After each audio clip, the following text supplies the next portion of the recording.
استانهای لرنشین اصفهان، ایلام، بوشهر، چهارمحال بختیاری و خوزستان به پاس گرامی داشته مقام موسیقی زنده یاد بهمن علاءالدین، خواننده محلی، در کنار بنای یادبود این شخصیت هنری در کوه تاراز اجرای موسیقی داشتند.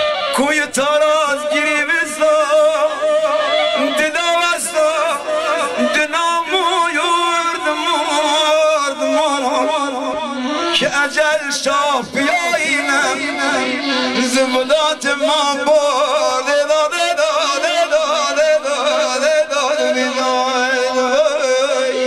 اینجا در منطقه تاراز هستیم. گرامی داشته یاد زنده یاد آقا بهمن علاءالدین.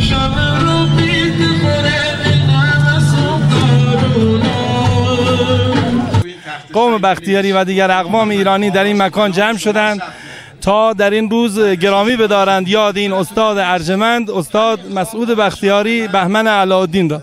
بهمن علاءالدین رو اینجوری نباید تشویق بکنیم. بهمن علاءالدین باید کلو دست و یک گاله لوری که برسه به اون سر دنیا.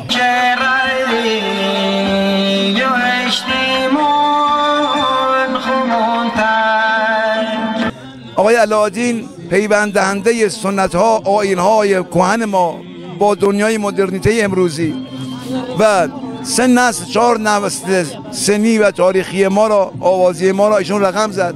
اجرای گروه سرود و نمایش دورگل افتو پایان بخش این برنامه بود. خداوند هست و خداوند نیست، همه چیز جفت است و ایزد یکی.